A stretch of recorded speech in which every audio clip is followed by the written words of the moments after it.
Nous sommes à Embrun, au Centre des Arts Numériques des Hautes-Alpes.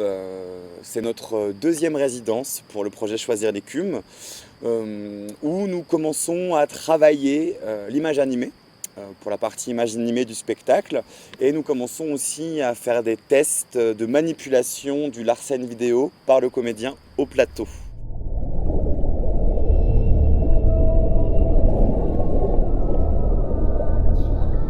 Choisir l'écume, c'est l'histoire de la petite sirène d'Anderson, retranscrite avec des problématiques contemporaines.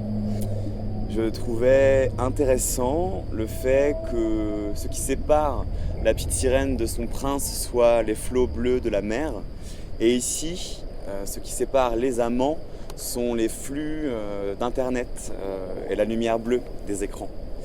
Je trouvais intéressant que ce qui empêche la petite sirène d'être aimée de son prince, ça soit sa queue de poisson. Et ici, les deux amants ne peuvent pas s'aimer parce que le corps ne se révèle qu'en pixels. Le corps, malgré l'image, est absent. C'est un spectacle qui interroge le désir. Comment naît le désir à travers les interfaces virtuelles? Comment naît le désir quand je découvre les intimités de mon amant avant même de l'avoir rencontré pour la première fois? Comment naît le désir et comment surtout on consomme les rencontres et les relations amoureuses ou sexuelles. Ça interroge aussi la temporalité des rencontres amoureuses. Comment, via les interfaces de sites de rencontres, finalement, il y a des contrats tacites pour un possible sexuel ou amoureux. Comment, du coup, on ne se laisse plus surprendre à la rencontre de l'autre. Ce qui m'interroge aussi là-dedans, c'est l'idée du profil. Qu'est-ce que ça veut dire de se créer un profil? Qu'est-ce que ça veut dire d'enfermer qui nous sommes dans une présentation qui sera forcément rikiki par rapport à l'ensemble des choses qui nous composent? Je me dis souvent que je pourrais inventer tout un monde avec des figurines de papier. Elles pourraient toutes s'appeler Bastien Valty ou Loïc Famen. Mais parfois, je m'amuse à leur donner d'autres noms. Pour montrer les multiplicités qui composent le personnage de Loïc Famen, j'ai choisi d'utiliser plusieurs médiums, plusieurs types d'expressions. Il y a notamment l'image animée avec le dessin de Marion Benagès en théâtre de papier qui représente le conte que se raconte Loïc Famen, le conte d'Écume, le fils du roi Triton. C'est toutes les parties de son imaginaire. On a aussi l'image filmée.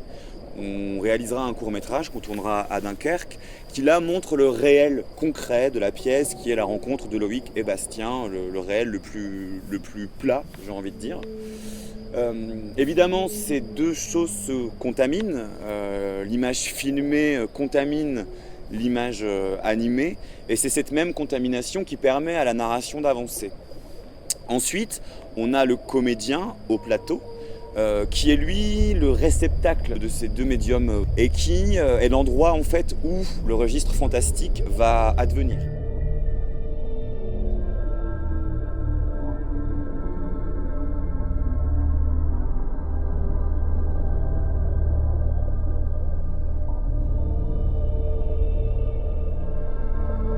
Arnaud Préchac, qui est mime et comédien, qui interprétera Loïc Famen, va se transformer en sirène. Le désir de Loïc va faire de lui ce monstre de lui-même et la marionnette va le transformer en sirène au fond des eaux.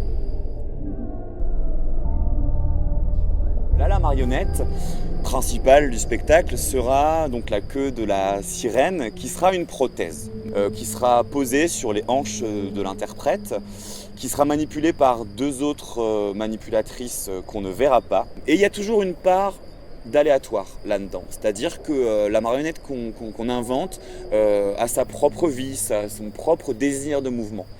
Et c'est là-dedans aussi que j'ai voulu faire intervenir de la vidéo, dans le sens où en plus avec le travail de Pablo, le Larsen vidéo n'est pas maîtrisable.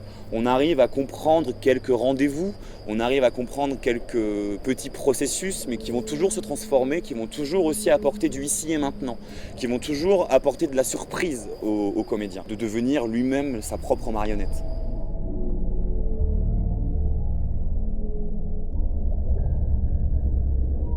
Avec le Larsen vidéo, on peut avoir comme ça une démultiplication de la personne et du corps à l'écran. En plus de ça, moi ce qui m'intéresse beaucoup dans le Larsen, c'est que c'est une image qui est créée sur l'instant et qui est créée à partir du corps du comédien.